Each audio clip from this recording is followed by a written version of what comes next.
les versets 17 et 18.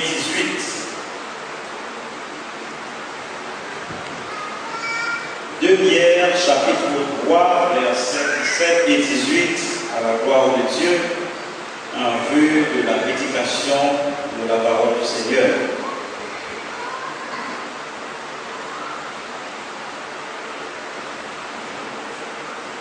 Et nous allons vous demander de faire ensemble avec nous la lecture de cette petite portion des Écritures. 2 Pierre, chapitre 3,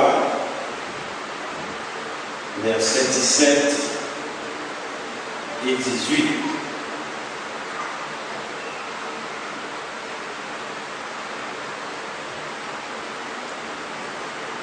Ensemble, vous donc, bien-aimés, qui êtes avertis, tenez-vous sur vos gardes, de peur d'entraîner par l'égarement des impies, vous ne veniez à déchoir de votre fermeté, mais croissez dans la grâce et dans la connaissance de notre Seigneur et Sauveur Jésus-Christ.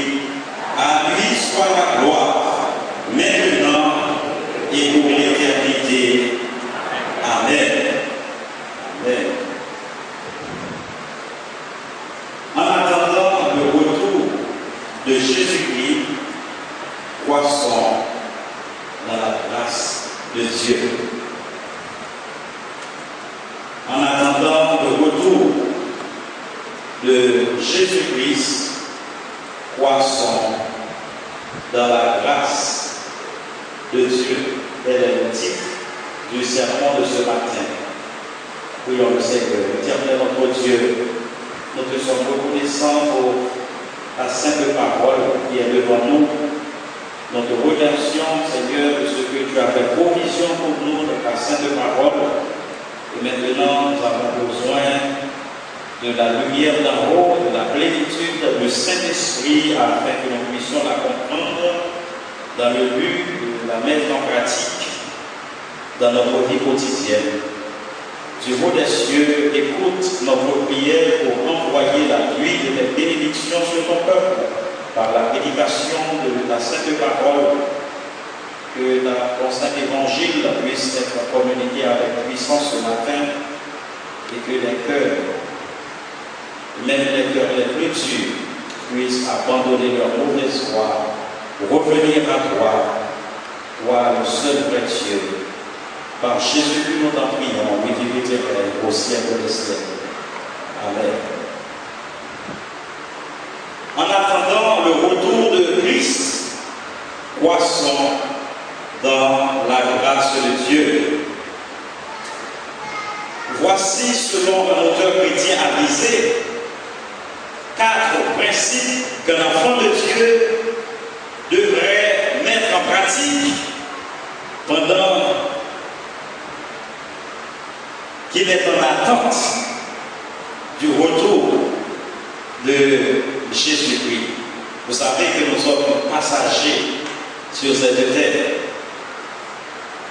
Nous attendons le retour glorieux de Jésus-Christ et nous faisons fonction d'ambassadeur pour Dieu pendant que le Seigneur se prépare à revenir nous prendre pour être avec lui dans les cieux. Et un auteur chrétien avisé pense qu'il y a 4 principes qu'un enfant de Dieu devrait mettre en pratique alors qu'il attend le retour de Jésus. Le premier principe, dit-il, c'est que en tant qu'enfant de Dieu, nous devons faire preuve de discernement spirituel. Nous devons faire preuve de discernement spirituel, car nous savons que Satan, par ses stratagèmes, essaie de nous tromper pour nous arracher de la bonne voie sur laquelle Dieu veut que nous marchions. Nous devons faire preuve de discernement spirituel, car Satan peut se déguiser en ange de lumière pour essayer de tromper même les saints s'il est capable de le faire. Et deuxièmement, dit-il, nous devons être vigilants, être sur notre garde. Nous devons veiller. Nous devons veiller. Troisièmement, nous devons être loyaux dans la propagation du message de l'Évangile. Loyaux dans la propagation du message de l'Évangile, c'est-à-dire être fidèle, nous a donné à la cause de l'Évangile de Jésus-Christ. Et finalement, il dit, nous devons demeurer fidèles au milieu des persécutions. Pour lui, c'est ce que le chrétien doit faire pendant qu'il est encore sur terre, en attendant le retour glorieux de Jésus-Christ. Cependant, les frères et sœurs, tous ces principes énumérés par cet auteur chrétien avisé, tous ces principes-là peuvent se résumer en un seul mot, à savoir maturité spirituelle. Nous devons être des hommes et des femmes mûrs sur le plan spirituel afin que nous puissions résister à toutes les tactiques du diable, toutes ces stratégies, toutes ces stratagèmes, ces machinations, afin que nous puissions rester fidèles au Seigneur alors que nous attendons son retour glorieux. Maturité spirituelle ou croissance spirituelle. Pourtant, certains chrétiens, en dépit de leurs nombreuses années dans l'Église, restent encore des bébés dans la foi. Ils ne grandissent pas. Ils ne veulent pas faire un petit effort pour connaître de nouvelles dimensions dans la foi chrétienne. Les mots comme croissance, progrès, maturité spirituelle semblent ne pas faire partie de leur vocabulaire. Ils souffrent de malnutrition spirituelle, ne se laissant pas nourrir par les protéines de la parole de Dieu. Mais, vous savez, le Seigneur veut que ses enfants connaissent ce que l'apôtre Paul appelle dans Éphésiens chapitre 3 verset 18, la largeur, la longueur, la profondeur et la hauteur de l'amour de Dieu manifesté en Jésus-Christ. Le Seigneur veut nous croissions sur le plan spirituel. C'est pourquoi dans 2 Pierre chapitre 3, les versets 17 et 18, le Seigneur nous exhorte par la plume de l'apôtre Pierre à croître dans la grâce en attendant le retour de notre Seigneur et Sauveur Jésus-Christ. Oui, en attendant le retour de Christ, nous devons faire l'expérience d'une vie de croissance spirituelle. En attendant le retour de notre Seigneur Jésus-Christ, nous devons faire l'expérience d'une vie de croissance spirituelle. Mais dans le contexte de la deuxième épître de Pierre, quelles sont les implications de la croissance spirituelle dont parle l'apôtre Pierre? Nous en trouvons trois en étudiant le passage qui est devant nous, trois implications de la croissance spirituelle que Dieu veut pour nous alors que nous attendons son glorieux retour. La première implication, c'est que nous devons faire preuve de vigilance face aux fausses doctrines concernant le retour de Jésus-Christ. Nous devons faire preuve de vigilance face aux fausses doctrines concernant le retour de Jésus-Christ. Le verset 17. Vous donc, bien-aimés qui êtes avertis, tenez-vous sur vos gardes, de peur qu'entraînés par l'égarement des impies, vous ne veniez à déchoir de votre fermeté. Et si vous lisez dans les versets précédents, l'apôtre Pierre parlait exactement du retour de Jésus-Christ. Il y a des gens qui disent non, mais le Seigneur ne reviendra pas. depuis que le monde est monde, depuis le temps des pères, nous avons entendu qu'il y aurait un retour de Jésus-Christ. Nos parents, nos grands-parents sont morts, nos parents sont morts et nous allons mourir. Et peut-être nos enfants vont mourir et nous ne verrons pas le retour de ce Jésus-Christ. Et c'est ce que l'apôtre Pierre parle, c'est ce qu'il appelle au verset 17, l'égarement des impies. C'est pourquoi nous disons que nous devons faire preuve de vigilance face aux fausses doctrines concernant le retour de Jésus-Christ. La vigilance, mes frères et sœurs, c'est une surveillance exercée de façon attentive et continue. C'est l'idée d'une surveillance militaire stricte, une garde montée en vue de la prévention des dangers. L'apôtre Pierre nous demande d'être vigilants pour deux raisons. Premièrement, c'est à cause d'un avertissement formel. La première partie du verset 17e nous montre clairement qu'il y a un avertissement formel et nous devons en prendre garde. La conjonction grecque rendue par donc, vous donc bien-aimés, cette conjonction peut être rendue aussi par puisque. Donc puisque nous sommes avertis, nous devons nous tenir sur nos gardes. Un homme averti en vaut deux. Puisque nous sommes avertis, nous devons nous tenir sur nos gardes. C'est très important, mes frères et sœurs. Notre thème, Pierre montre aux chrétiens qu'ils doivent faire ce qu'ils doivent faire en réaction à ce qu'il vient de leur exposer aux 16 premiers versets du chapitre 3, qu'ils doivent s'abstenir des fausses doctrines concernant le retour de Jésus-Christ. Et non seulement à cause de cet avertissement, mais aussi à cause de la lourde conséquence de la moindre négligence de notre part, nous devons être vigilants. La moindre négligence de notre part peut engendrer des catastrophes sur le plan spirituel. Verset 17b.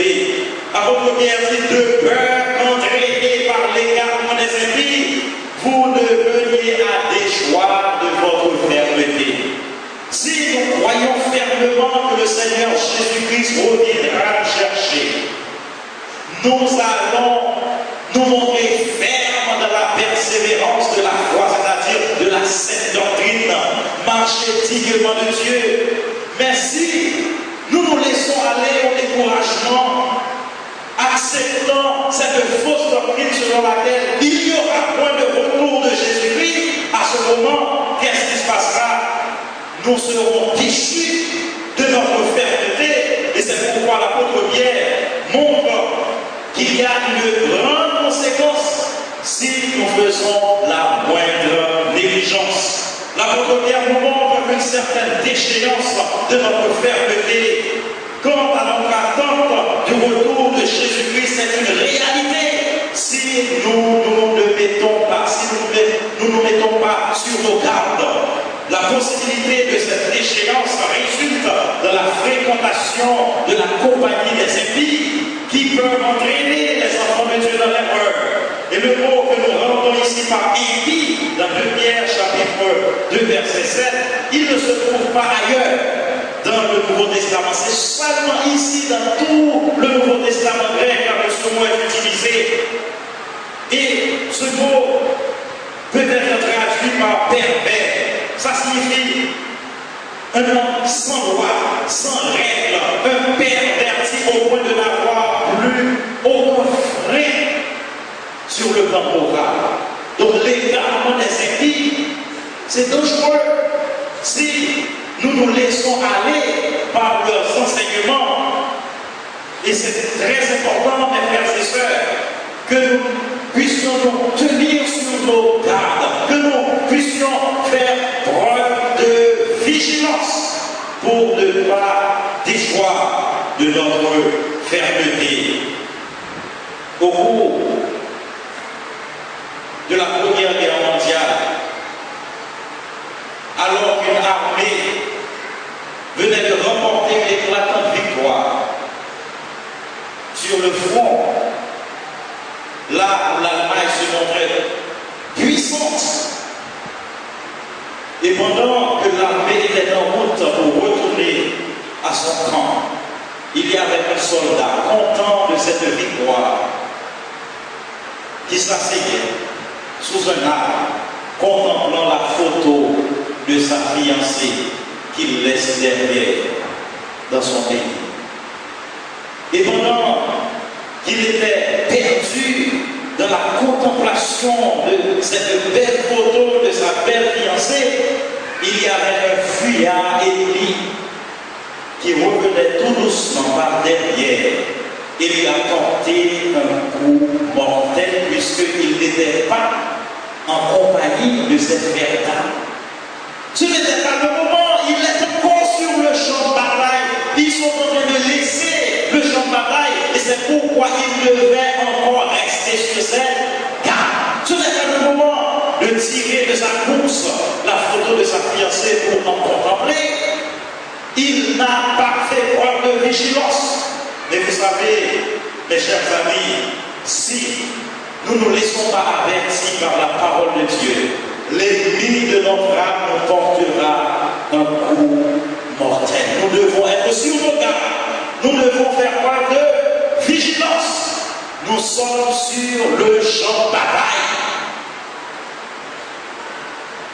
Nous ne sommes pas dans notre pays.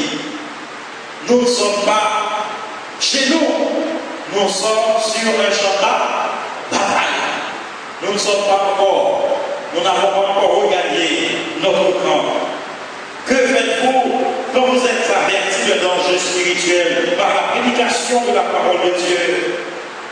Quand la parole de Dieu vous demande de fuir les mauvaises compagnies, pensez-vous que vous êtes fort et que vos amis non chrétiens ne pourront pas vous corrompre? Vous devez prêter immédiate attention à ce que Dieu déclare dans sa parole, car vous pouvez regretter amèrement de ne l'avoir pas fait.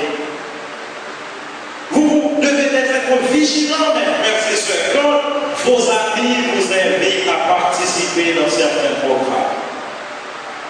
Vous devez être vigilants quand quelqu'un vous dit qu'il n'y a pas de vérité absolue. Vous devez être vigilante, jeune fille, quand un jeune homme dit qu'il deviendra chrétien si vous acceptez d'être sa petite amie. Vous devez être vigilante. Cherchez la sagesse qui vient de Dieu et le discernement spirituel en toutes choses, afin que vous ne soyez pas victimes des machinations de l'ennemi. En attendant le retour de Jésus-Christ, nous devons faire preuve de vigilance. C'est là la première implication de la croissance spirituelle que Dieu veut que nous connaissions si nous voulons être vraiment des enfants que Dieu chérit. Il y a une deuxième implication que nous devons considérer, c'est que nous devons progresser dans la grâce de notre Seigneur et Sauveur Jésus-Christ. Verset 18. Avant Pierre, au verset 18, dit « Croissez dans la grâce et dans la connaissance de notre Seigneur et Sauveur Jésus-Christ. » Ici, l'apôtre parle de la croissance dans la grâce proprement dite. La grâce de Dieu, en d'autres termes, nous devons grandir dans la grâce de Dieu. Après avoir mis en garde ses frères contre les entreprises des séducteurs, Pierre finit par où il avait commencé au chapitre 3, c'est-à-dire par leur recommander de faire l'expérience de la croissance spirituelle, grandir dans la grâce, c'est-à-dire dans la possession du salut. Nous avons le salut, nous possédons le salut, et maintenant nous devons y grandir. Nous devons travailler notre salut, c'est-à-dire mettre à profit le salut que le Seigneur nous donne. Ça, c'est l'aspect de la connaissance de Dieu et de notre Seigneur Jésus-Christ. La grâce et la paix ne pourront être multipliées à notre endroit en dehors de la connaissance de Jésus, de Jésus-Christ. Quand nous connaissons le Seigneur, quand le Seigneur est plus étranger pour nous, c'est alors